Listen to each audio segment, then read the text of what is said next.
Hello, so my name is Lynette. I'm doing my first book review on YouTube, and I chose to do it on Charlamagne the God's Black Privilege Opportunity Come to Those Who Create It. So I took a few notes, and I don't want to be all over the place. So I think what I'm going to do first is list the 8 main principles that Charlamagne decided to choose for his book. And then I am going to let you guys know which podcasts are my favorite podcasts that I listen to help me, kind of like a mentorship program with me as I'm commuting. I listen to these podcasts and I get more information on people who I look up to, how they're handling their success and how did they get to the position that they're in. And maybe I can utilize some of the information that they're telling me in my everyday to day life. And then what I think I'm going to do is talk about how these principles can be applied to anyone, not just Black people, but to anyone. And so that's why I also think that the title of the book shouldn't distract anyone from reading the book, because it says Black privilege, but then it says also opportunity come to those who create it. So that should let you know that he's not excluding anyone.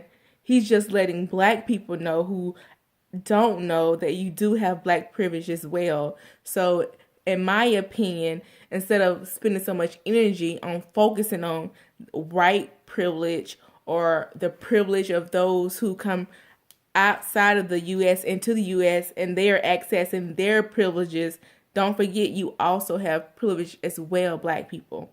So that's what I take from that. And also, Charlamagne states that Black privilege is more spiritual.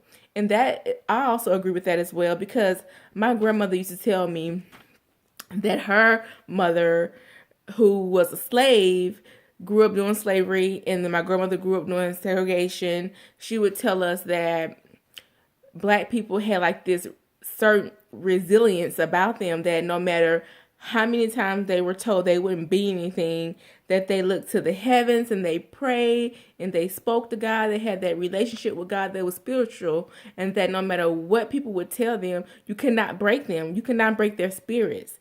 You know, you can physically attack them. You may do something to them mentally, but that spirit and that connection that they had with God, that's not based on religion, but is based on all spiritual aspects, that they knew that they could be more than what they were told they couldn't be. And so because of that, they were resilient and they would move forward on with their life. They had much success. My grandmother was very successful. She retired. She purchased her home. I mean, like, there was just so many opportunities within my family that if you would have believed everything you were told, you wouldn't have gotten that far in life. So I do want to talk about my own personal experiences with how I can take these principles, apply them to my life, and how maybe if you're out here listening, you can also access your Black privilege as well. Okay, so I will go ahead and list the 8 principles. The first principle is principle number 1. It's not the size of the pond, but the hustle of the fish. So I don't want to like go into drastic details about the book and just give everyone who hasn't read the book too much. But think about that for a second.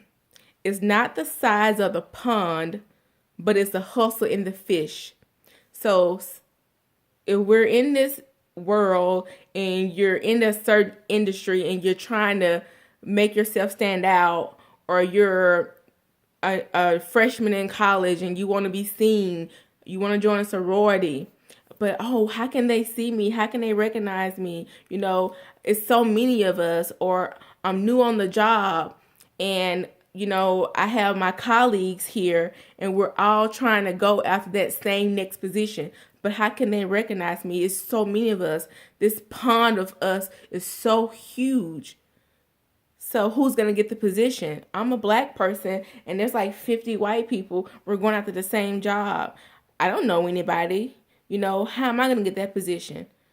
Well, you got to access your black privilege. You have to work. You have to find the hustle in you. You have to get out there. You have to get the job done. You can't make excuses of why not me, or you have to start telling yourself, well, why not me? Am I not good enough? Did I not work hard enough?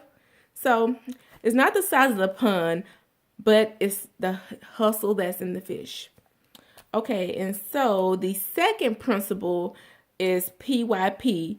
Pick your passion, poison, or procrastination. And I think that's self-explanatory. You pick your passion. In life, you have choices. God gave us free will. So are you going to choose something that you want to do in life that's your passion? Or do you want to pick your poison, which is more like doing something that you want to do, that you enjoy doing, it's fun?